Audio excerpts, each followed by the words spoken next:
మనుషులు career start చేయడంగానేనో, లేకపోతే business start చేయంగానేనో, లేకపోతే జీవితం స్టార్ట్ చేయంగానేనో వాళ్ళు ఏమనుకుంటున్నారు అంటే ఇలా స్టార్ట్ చేయాలన్నంత వరకు మాత్రమే ఆలోచిస్తారు. అవును. ఓకే, ముందుకు వెళ్ళిన తర్వాత వచ్చేటటువంటి లాభాలను ఎలా వినియోగించాలి, సద్వినియోగం చేయాలి, ఆ ఆలోచనలు ఉండట్లేదు. అలాగే జీవితంలో కూడా, జీవితంలో కొత్త జీవితంలోకి అడుగుపెట్టిన తర్వాత కూడా ఒకవేళ జీవితంలో అనుకోని సంఘటనలు వాళ్ళ జీవితంలో జరిగితే హౌ టు ఓవర్కమ్ అనేటటువంటి ఆలోచన అనేది, అంటే మన పెద్దవాళ్ళు ఒక మాట చెప్పేవాళ్ళు, ముందు చూపు ఉండాలి. అవును. ఆ ముందు చూపు అనేది వాళ్ళ మనుషుల్లో కరువైంది. కారణం ఏంటి అనంటే ఇండివిజువల్ లైఫ్స్, ఇండివిజువల్ ఫ్యామిలీస్. మనకి ఇదివరకు పెద్దవాళ్ళు ఎందుకు ఉన్నారంటే తాతలు ఉన్నారు, తండ్రులు ఉన్నారు, తర్వాత మనం ఉన్నాము. 3 జనరేషన్లు కలిపితే ఒక ఫ్యామిలీ ఉండేది.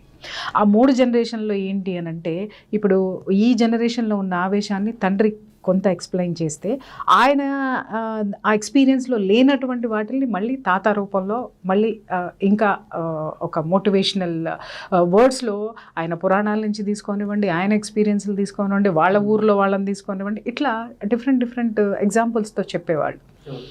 ఇప్పుడు ఏమవుతుందంటే మనిషి ఏం చేస్తున్నాడంటే నేను ఎదగలను, నేను ఎదగలను, అది ఆత్మవిశ్వాసం.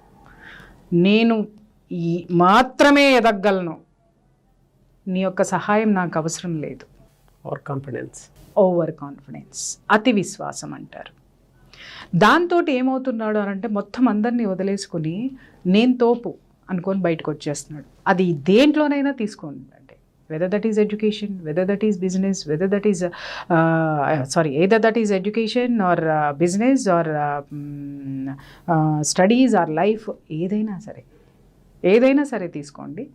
నేను చేయగలను, కాన్ఫిడెన్స్, నేను మాత్రమే చేయగలను, ఓవర్ కాన్ఫిడెన్స్. ఆ జోన్లోకి వెళ్ళడం వల్ల ఏమవుతుంది అని అంటే మీరన్నట్టు ఆ కాన్ఫిడెన్స్ ఎప్పుడూ కూడా ఏం చేస్తుంది అని అంటే సపోర్టింగ్ని స్వీకరిస్తుంది.